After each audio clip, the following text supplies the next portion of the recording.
Welcome to the Unstoppable Product Pioneer Podcast, the podcast for business and product leaders ready to turn vision into execution and misalignment into momentum. I'm Tamar Stoltz, and I'm on a mission to help you create clarity, streamline execution, and drive meaningful results. In each episode, I sit down with industry experts who share their insights, lessons, and wins, giving you the tools and strategies you need to turn alignment into your superpower. It's time to own your expertise, lead with clarity, and become unstoppable. Hello, everyone. Welcome back to another awesome episode of the Unstoppable Product Pioneer Podcast. I'm so excited to have you with me today for another amazing episode. I have the real honor of welcoming to our show Douglas Ferguson. Welcome him to the stage. Hello, Douglas. Thank you so much for taking time to be with us today. Good to be here. And wow, you've already set expectations that it's going to be amazing. So I guess I got big shoes to fill. You know what? It's one of these things that whenever I talk about product strategy and just workshops, it just gets me very excited. Okay, so before I get too excited and dive in here, let me just give a quick introduction to who Douglas is. And it's an honor for me to have you here, because as a workshop facilitator, having a leader within the workshopping facilitation space is an honor. So for those of you who do not know Douglas, he is the founder and president of Voltage Control, which is a facilitation academy that truly develops leaders through facilitation, certifications, workshops, events, so many things. For those of you who are on Miro, I'm sure you've come across the Voltage Control templates. If you haven't, go check them out. They're awesome. And along many things is really just a leader within this space, has so many years of experience that he is going to share with us insights and valuable tools and lessons about workshopping and facilitation and how it can really be a magical, transformational experience for aligning product teams. So I'm super excited to have you here. Thank you. It's great to be here. Amazing. Okay, so why don't we start with, so through, when I'm looking at the title and aligning product teams through facilitation, we were talking about this before. It's like facilitation. When we hear the words facilitation and workshops, you brought a very good point that many people probably define workshops or workshop facilitation differently. And so I think it would be a really good idea for us to start off by understanding from your perspective as someone who's really been a pioneer and leader in this space, what does workshop facilitation as this magical transformation, what does that, how do you define that? What does that mean to you?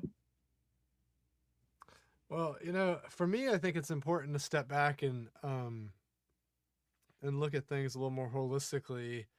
I think ultimately, when you consider a workshop, which can be different things to different people, the real driver of why people even began to gather in these ways and problem solving these ways is because they had tough problems they were trying to solve that maybe required numerous people across numerous different disciplines, backgrounds.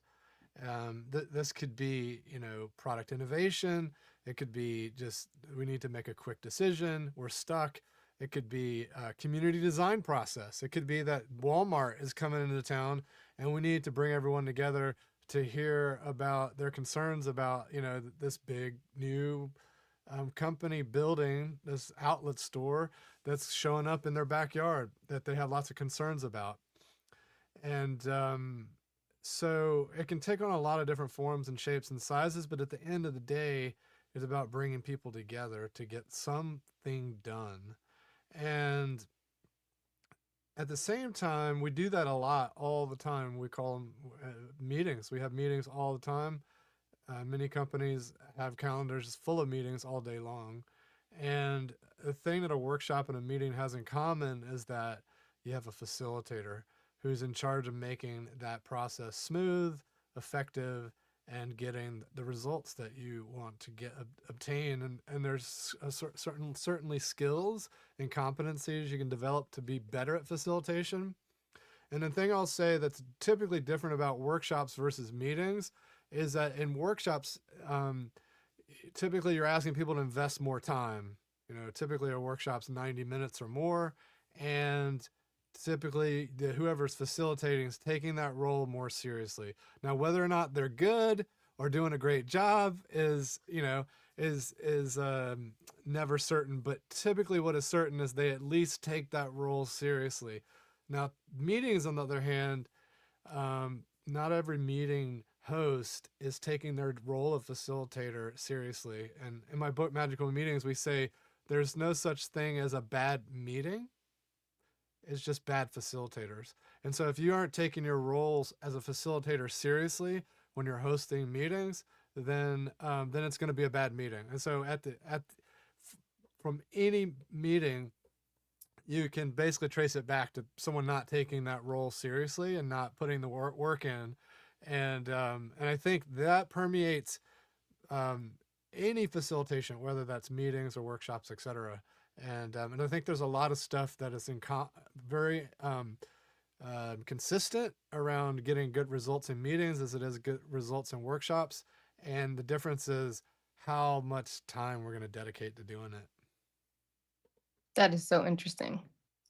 It's so interesting that you say that because I'm trying to think like you hear people say like that they're workshop facilitators, but you don't necessarily hear people say that they're meeting facilitators. Like it's an Yeah, and interesting. you make a great point. The thing that I always tell people is that facilitation is a leadership skill. And you look at a lot of leadership training programs, and everything's so focused on presentation skills, executive presence. Like, of course, you gotta have an understanding of the business climate and dynamics like finance and marketing or technology, and the things that keep that keep the business moving. But rarely do you see a focus on facilitation. And at the end of the day, how we bring our people together to get the best results out of our people is how we are our best leaders. And so facilitation is pretty key. And I have a strong belief that we're going to see more and more focus on facilitation as it relates to training our leaders and preparing the future of leadership, especially when you look at how important it is for Gen Z and Gen Alpha to have more diverse viewpoints, to have more say. And they're really, I would say, a rejection to this kind of top down, Tayloristic approach to management and even just getting work done. So I think it's going to be even more important in the future for leaders to have these facilitation skills and be able to lead a collaborative team. Yeah, that's awesome. 100%. I mean, I guess I'm biased because I am a certified workshop facilitator, but it's so interesting. Okay, I mean, I have like so many questions, but I feel like we should just take a step back and hear a little bit about like what was your journey into getting into this whole Mm. topic of workshop facilitation? Like what led you here? So I was a technologist for a large portion of my career. Um, and started off writing code. Even in high school, I was writing code, and first job out of college was writing code. And at some point, classic story of, I'm the one that's really good at doing the thing. And so then they say, well, you're so good at doing the thing, you should lead other people doing the thing without any leadership training. And I quickly realized that you can't just keep doing the same thing as a leader because now your job is not about continuing to do an amazing job at coding. It's about helping all those around you be really good at it, right? And so, and also, as an individual contributor, your job is to have the answers. People come to you for answers. You provide the answers. As a leader, if you're the one bringing the answers, it is exhausting, and so you have to learn to cultivate the answers from the team and create environments for them to bring forth the answers. So my pursuit of being a better leader led me to highly collaborative, cross-functional techniques, and very seeped in agile development and extreme programming before that. So these ideas of how we're going to come together, collaboratively work toward a goal, and get results. And so I was really enamored with group process and techniques for doing work together, and how you scale and build robust teams. And unlike my other CTO peers who are really obsessed with the technology, and often I would like laugh because I would say this is like technology for technology's sake, right? I'm so in love with like this how this works, or this new framework, that I missed the whole point of like, well, what's the purpose for the user?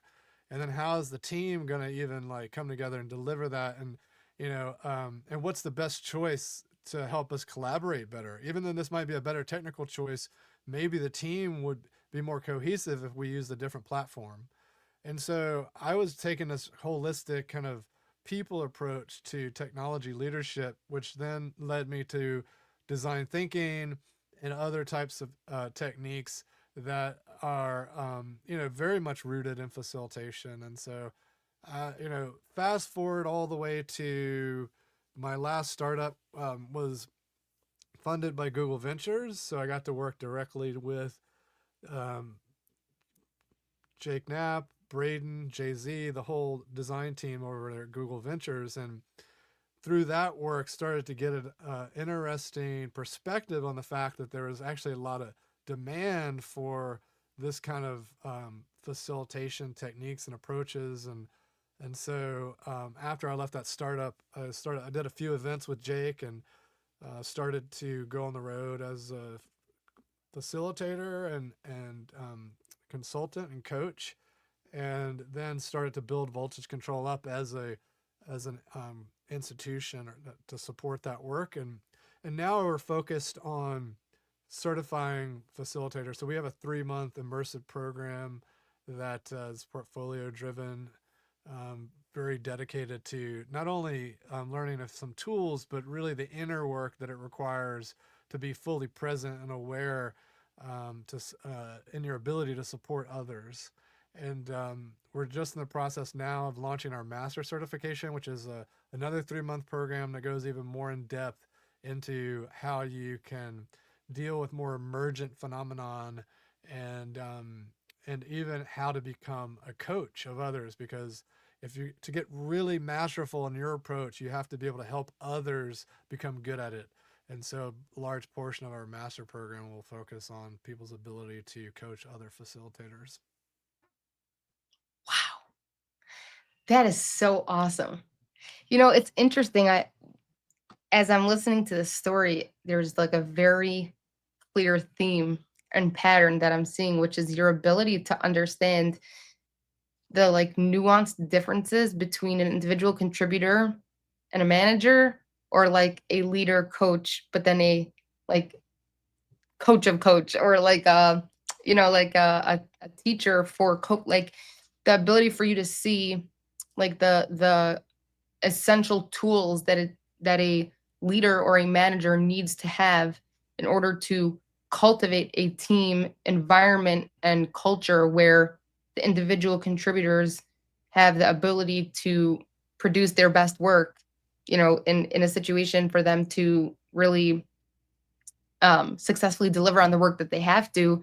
That requires a completely like different, not different, but like in addition to the skills you had, also a whole different type of managerial leadership type skills, which I think is huge. Like the fact that you were able to realize that, I mean, that in and of itself is huge, because I think that that's something that I know for myself, like thinking of myself, as an individual contributor and then moving into a role of a coach, it's so easy to forget that you're the guide and not the hero, that you're the one that's trying to help facilitate this process of bringing someone from, point A to point B, but using skills to be able to create that environment that, really produces that result together, like is really like big. So I just wanted to call that out because that's like really cool. And then with this master's program, I mean, I'm like, ooh, what's this?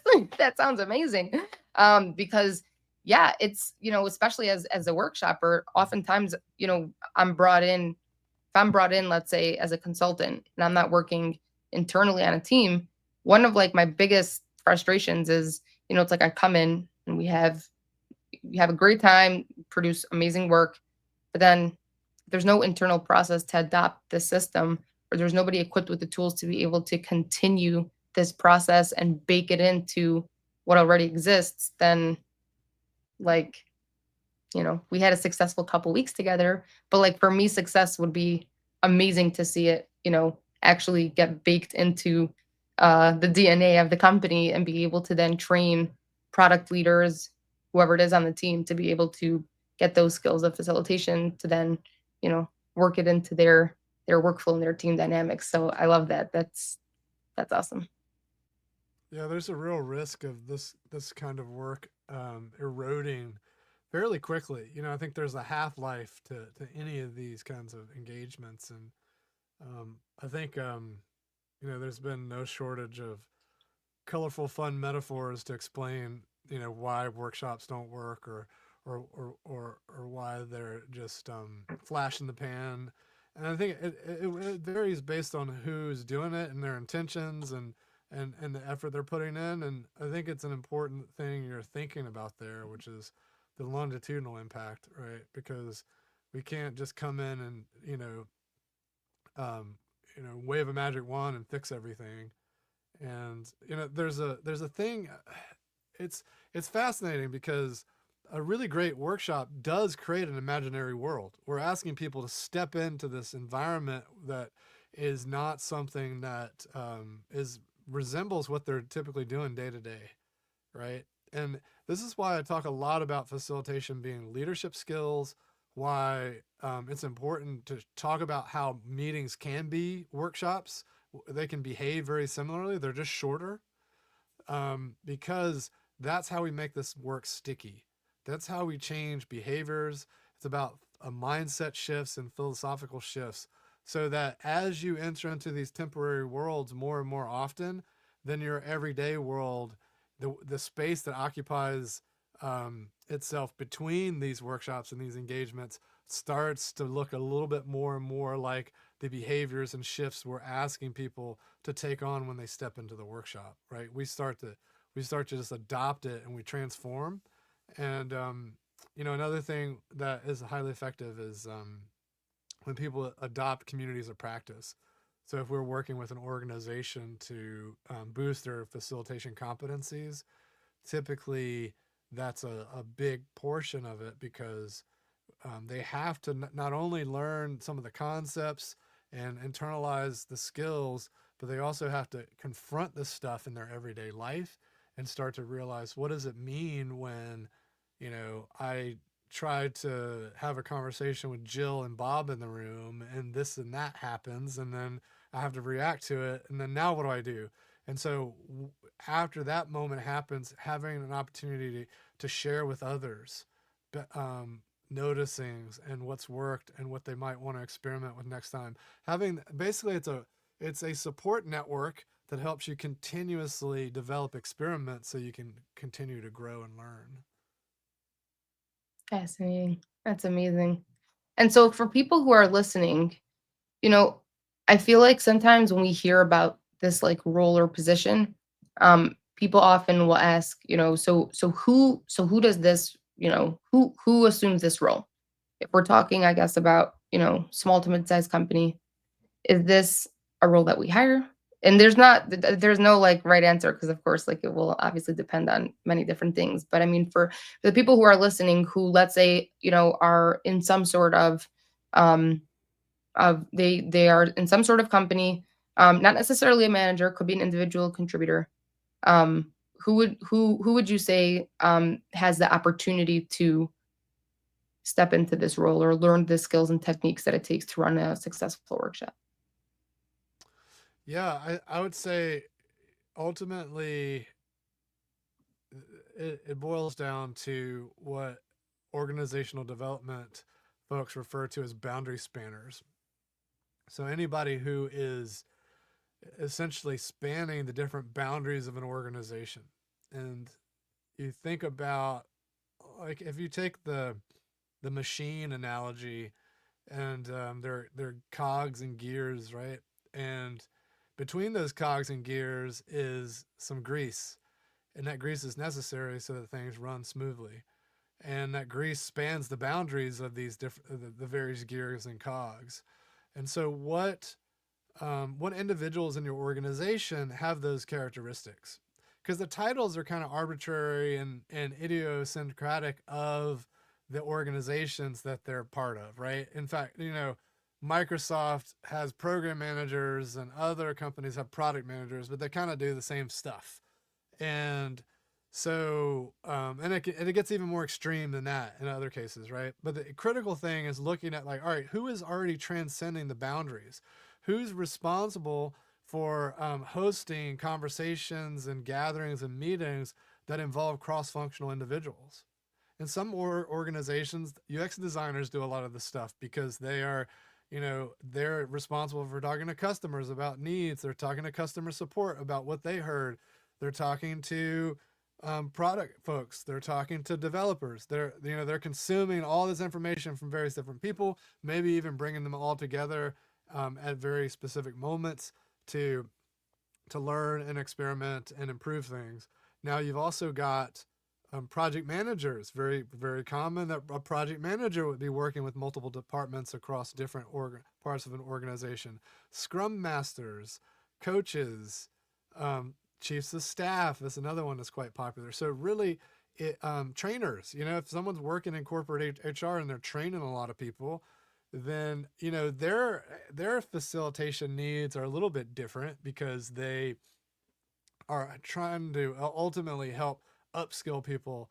But if you apply these facilitation techniques to make things participatory, allow people to engage and share stories about when they saw similar things or when they encountered our topic, because these topics might not be new to folks. We might just be doing a little bit deeper. It might be some folks might have more experience than others. And so if you take a facilitative approach, you deepen the learning. And in fact, if we really want to go deep, we have a philosophy that every workshop is a learning experience, even if your intention is not to train somebody on something. So, anyway, I share all that to say there's so many titles and roles that will benefit from facilitation skills and potentially workshops. I think the key is who are the folks that are already naturally bringing together various different functions and roles and personalities to achieve some objectives together, and they're essentially facilitating whether or not they built the competencies and the skill sets for it. I love that answer. That's so amazing. I really appreciate that. I've never really heard it explained in that way, but I so much appreciate it because I just feel like it really captures who has the ability to fill the role without the titles. Like I really, yeah, that really that was great. Thank you. I appreciate that a lot as a facilitator Yeah. who tries to explain this to people. And it's funny because I think that leads me into like my next. I'm so curious to hear your thoughts on this because it's funny. As a workshop facilitator, I'm sitting here like with so many questions. I'm like, no, but we're recording a podcast here. So for the people listening who are not workshop facilitators, they probably don't have the same questions as me. But hey, if you're listening, this is like really, really good stuff. If you are listening to this episode, then that means that you probably are not probably, you're absolutely going to be gaining from this because this topic, I mean, workshop facilitation, there's so much here, but I'm so curious, and I'm sure a lot of people might be thinking this as well as they're listening. It's like, they hear about the amazing possibilities of workshops. They know that either they could be the one to fill the role or they know exactly who they're picturing the person in their company that's like, yes, that person will be perfect for this role. Okay, Douglas, but there's not a chance we're going to be able to implement this in my company. Like it works for all those other cool companies, but for our company, not a chance it's going to happen. So I'm so curious to hear because I mean, you probably never heard such a thing, but just in the slight chance that you did, this concept of pushback or resistance or, um, just concern around companies being open to the concept of introducing workshops, I don't know, just in a couple words, like what do you think is what are some ways that we can like address these challenges or that individuals can feel equipped to, bring up the topic and uh, successfully, uh, deliver a compelling reason for why we should be open to trying something like this.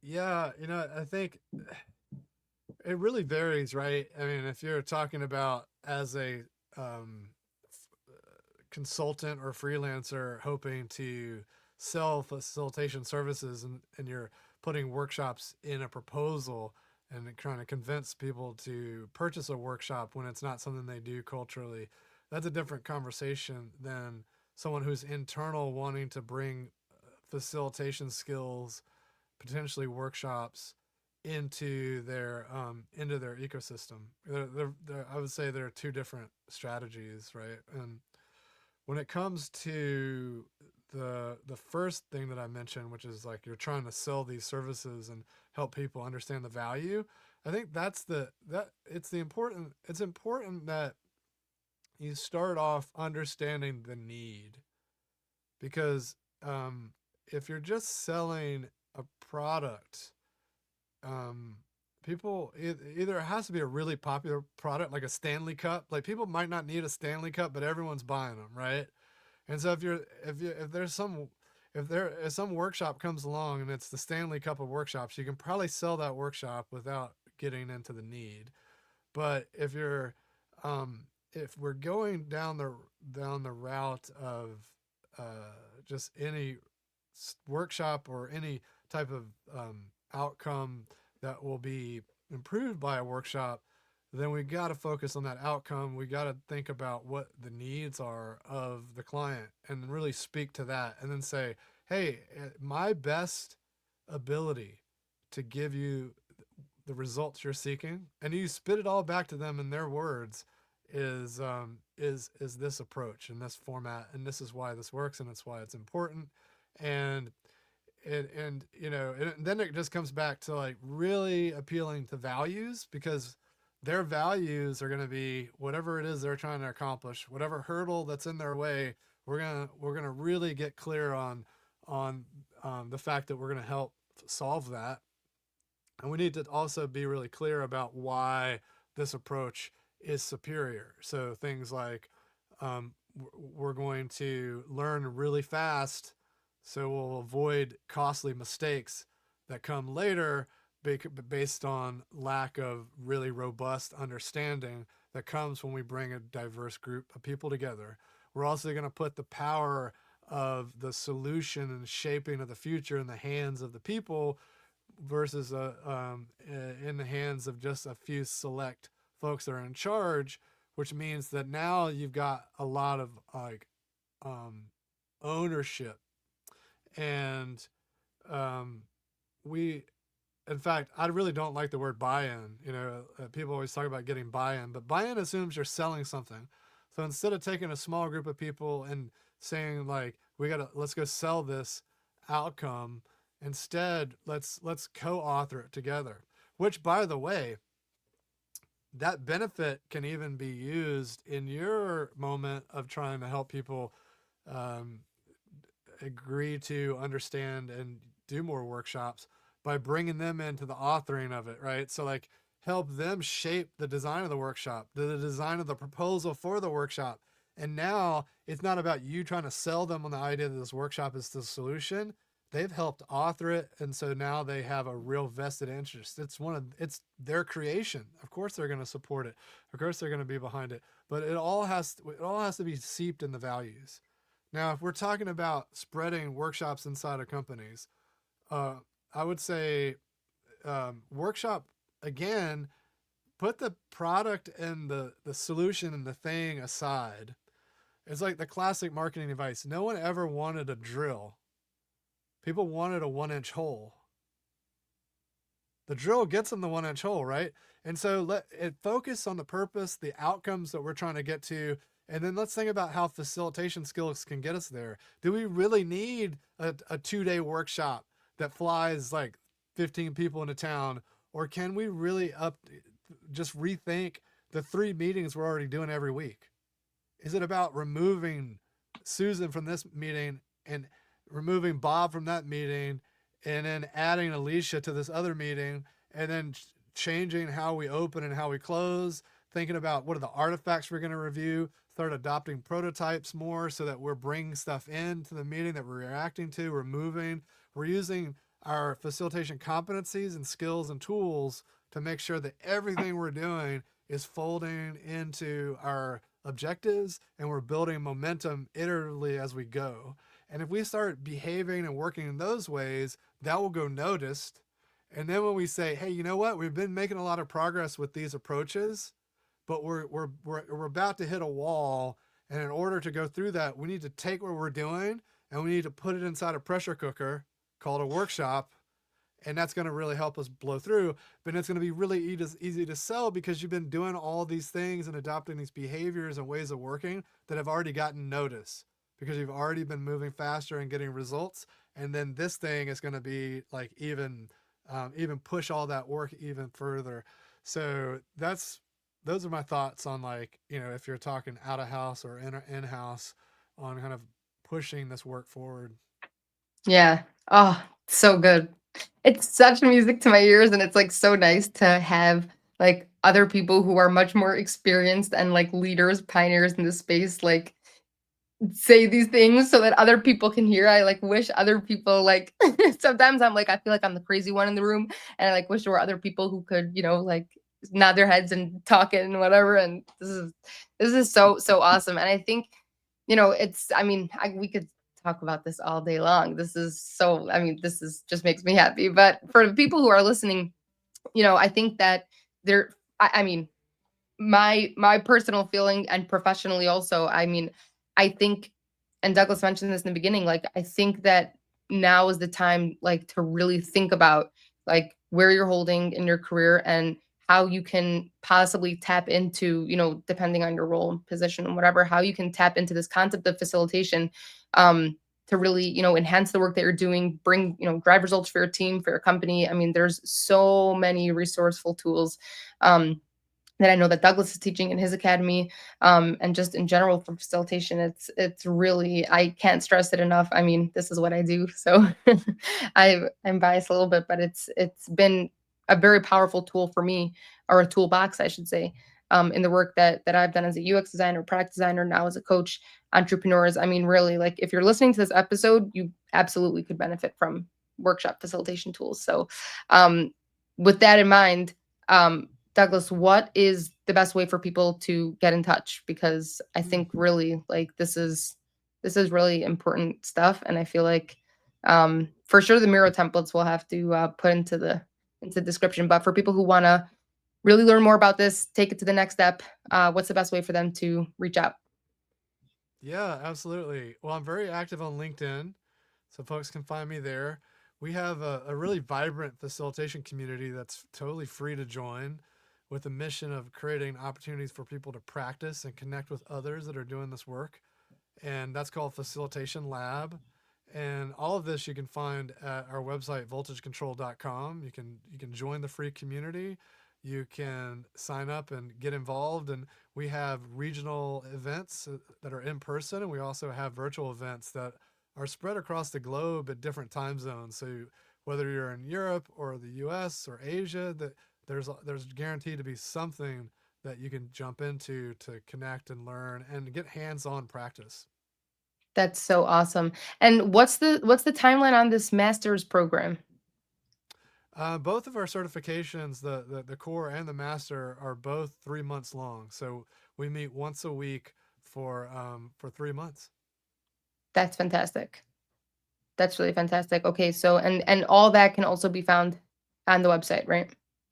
Yeah, just voltagecontrol.com. There's a link at the top, certifications, and you Perfect. can jump right in and learn more about it. Amazing. Amazing. Highly, highly recommend everyone go check that out. That's so fantastic. Wow, this is amazing. Workshop facilitation. This just, I don't know, gets me so excited. Thank you. Thank you. Thank you, Douglas, for taking the time to um talk about such an important topic, really, and just start the conversation, start, planting seeds in people's minds. For those of you who are tuning in, this was a really awesome episode to listen to, because there's so many important things that we discussed, and ideas and concepts that Douglas shared, that really, like, I know as a workshop facilitator, I mean, I know I for sure I learned new things, but also just, to reinforce and remember, why I do what I do, and the amazing, results that can come from the work that all of us do. So Thank you for tuning in and listening. Thank you again, Douglas, for your time. This was really fantastic. I enjoyed, and I know that everyone that is tuning in and listening enjoyed as well. And I really appreciate your time. So thank you. Yeah, thanks for having me. It was great to be here. Amazing. Okay, thank you, everyone. Thanks for tuning in. If you enjoyed this episode, please be sure to like and subscribe and leave a review. And of course, please be sure to check out our awesome community where you can connect with podcast guests, like-minded professionals, and be surrounded by others excited by your success. Keep pushing for impact and unlocking unstoppable growth. See you in the community.